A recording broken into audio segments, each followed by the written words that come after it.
कालादम तहरीक तालिबान के पास अमरीकी असलहा है। खैबर पख्तूनख्वा पुलिस दहशत गर्दों से मुकाबला नहीं कर सकती। जब तक बैठ कर बात नहीं करेंगे दहशत गर्दी नहीं रुकेगी। इमरान खान का दहशत गर्दी से मुतालिक तकरीब से खिताब। कहा, सरहदों का तहफ़्फ़ुज़ वफाक की जिम्मेदारी है। सूबाई हुकूमत तनहा नहीं लड़ सकती। मईशत दहशत गर्दी की मुतहम्मिल नहीं हो सकती। अफगान हुकूमत से ताल्लुकात ख़राब किए तो दहशत गर्दी बढ़ेगी। पंजाब असम्बली में एक बार फिर हंगामा आराई। ऑपोजिशन अरकान ने कॉपियां फाड़ डाली। ऐवान मछली मंडी बन गया। परवेज इलाही के खिलाफ नारेबाजी। सेशन से पहले बैरूनी दरवाजे बंद होने पर लीगी अरकान सिक्योरिटी स्टाफ से झगड़ पड़े। मेंबरान धक्कम पेल के बाद अतादारट की गाड़ी को अंदर ले गए। इजलास कल 3 बजे तक मुलतवी कर दिया गया है। हमारे 5 अरकान को 1 अरब 20 करोड़ की ऑफर हुई। एक खातून मेंबर मोमिना वहीद 5 करोड़ रुपए लेकर लोटी बन गई। इसके बावजूद हमारे नंबर 188 हैं। तहरीक इंसाफ के सीनियर नायब सदर फवाद चौधरी की गुफ्तगू। कहा, इलेक्शन कमीशन के खिलाफ अदालत जा रहे हैं। नामालूम कॉल्स की भी तहकीकात कराई जाएं। हम इदारों के साथ लड़ाई नहीं करना चाहते, ताल्लुकात बेहतर करना चाहते हैं। वज़ीर दाखिला राना सनाउल्लाह की पंजाब में गवर्नर राज लगाने की धमकी। परवेज इलाही को अक़लियती वज़ीर आला करार दे दिया। बोले, वो ज़बरदस्ती पंजाब पर मुसल्लत हैं, उनके नंबर्स पूरे नहीं हैं। इस सूरत हाल में गवर्नर राज का इम्कान पैदा हो गया है।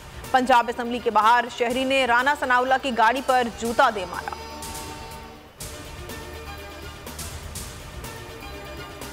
वज़ीर आला पंजाब को एतमाद का वोट लेना है या नहीं। लाहौर हाई कोर्ट में कल अहम तरीन समाअत होगी। हुकूमत और अपोजिशन की जानिब से दलाइल दिए जाएंगे। समाअत से पहले जमान पार्क में अहम इजलास। इमरान खान ने वकला से ब्रीफिंग ली। तौहीन का इल्जाम। इलेक्शन कमीशन ने इमरान खान के वारंट गिरफ्तारी जारी कर दिए। असद उमर और फवाद चौधरी के भी काबिल जमानत वारंट गिरफ्तारी। हाजिरी से इस्तिस्ना की दरख्वास्त मुस्तरद। फवाद चौधरी ने कहा, वारंट जारी करना तौहीन अदालत है, इसकी कानूनी हैसियत नहीं है।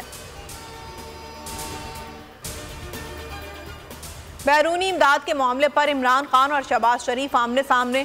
इमरान खान ने कहा, वज़ीर आज़म पूरी दुनिया के सामने भीख मांग रहा है। इतने बुरे मुआशी हालात कभी नहीं थे। शहबाज शरीफ बोले, सैलाब मुतासरीन की बहाली के लिए 9 अरब डॉलर से ज़ायद के वादे गैबी इमदाद से कम नहीं हैं। इतनी बड़ी रकम का मिलना इत्तेहादी हुकूमत पर एतमाद का मज़हर और एक अजीम फतह है। Army chief general Syed Asim Munir का मुत्तहिदा अरब अमारात का दौरा। यूएई के सदर शेख मोहम्मद बिन ज़ैद अल नहयान से मुलाकात की। जनरल आसिम मुनीर का शाही महल में शानदार इस्तकबाल किया गया। वज़ीर आज़म शहबाज शरीफ 12 से 13 जनवरी को यूएई का दौरा करेंगे। काबीना अरकान भी उनके हमरा जाएंगे। और मुश्किल घड़ी में बरादर सऊदी अरब फिर मैदान में आ गया। पाकिस्तान को मुआशी बहरान से निकालने के लिए बड़ा ऐलान। वली अहद मोहम्मद बिन सलमान की सरमायाकारी 10 अरब डॉलर तक बढ़ाने की हिदायत। स्टेट बैंक में भी डिपॉजिट की रकम 5 अरब डॉलर तक बढ़ाई जाएगी। हेडलाइंस आपने मुलाहिजा की और अब आप देख सकेंगे प्रोग्राम नेशनल डिबेट। किसी भी खबर की तफसीलात के लिए विजिट कीजिए bolnews.com और देखते रहिए बोल न्यूज़। अगर आपको ये वीडियो पसंद आई है तो हमारे चैनल को सब्सक्राइब करें और बेल आइकन को प्रेस करें।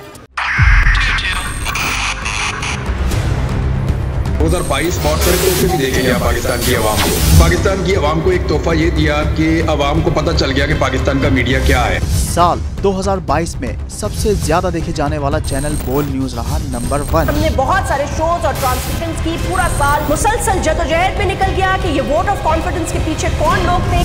तोड़े रेटिंग के सभी रिकॉर्ड। सोशल मीडिया पर भी सबसे ज्यादा तेजी से 2.4 बिलियन व्यूज का संगे मील अबूर किया।